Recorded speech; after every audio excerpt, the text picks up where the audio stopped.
Mark 4. Once again, Jesus began to teach by the sea. A very large crowd gathered around him, so he got into a boat and sat in it on the sea, while the whole crowd remained on the shore. He taught them many things in parables, and in his teaching he said, "Listen, a sower went out to sow.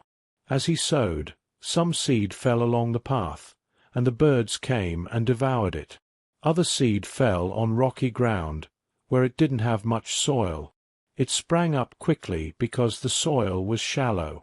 But when the sun rose, the plants were scorched, and since they had no root, they withered away. Other seed fell among thorns, and the thorns grew up and choked it, and it yielded no crop. Still other seed fell on good soil. It grew up, produced fruit, and yielded a crop, 30, 60, or even 100 times what was sown." Then Jesus said, "Whoever has ears to hear, let him hear." When he was alone, those around him with the 12 asked him about the parables. He replied, "The mystery of the kingdom of God has been given to you, but to those on the outside, everything is said in parables, so that they may be ever seeing but never perceiving, and ever hearing but never understanding. Otherwise they might turn and be forgiven." Then Jesus said to them, "Do you not understand this parable? How then will you understand any parable? The sower sows the word. Some people are like the seed sown along the path, where the word is sown. As soon as they hear it, Satan comes and takes away the word that was sown in them. Others are like seed sown on rocky places. They hear the word and immediately receive it with joy. But they have no root in themselves and last only a short time.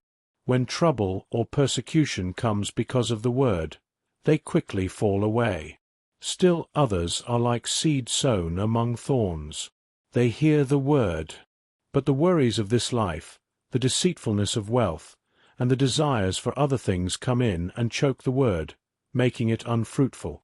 But the seed sown on good soil represents those who hear the word, accept it, and produce a crop, some 30, some 60, and some 100 times what was sown. He also said to them, "Is a lamp brought in to be put under a basket or under a bed? No, it's put on a stand. For nothing is hidden except to be revealed, nor is anything secret except to come to light. If anyone has ears to hear, let him hear." Then he said to them, "Consider carefully what you hear. With the measure you use, it will be measured to you, and even more. For whoever has will be given more.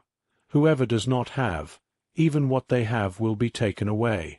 Jesus also said, "The kingdom of God is like a man who scatters seed on the ground. Night and day, whether he sleeps or gets up, the seed sprouts and grows, though he does not know how. The earth produces crops by itself, first the blade, then the head, then the full grain in the head. And as soon as the grain is ripe, he swings the sickle, because the harvest has come." Again he said, "What shall we say the kingdom of God is like? Or with what parable shall we present it? It is like a mustard seed, which is the smallest of all seeds on earth. Yet when it is sown, it grows up and becomes larger than all the garden plants, and puts out large branches, so that the birds of the air can nest in its shade." With many similar parables, Jesus spoke the word to them, as much as they could understand.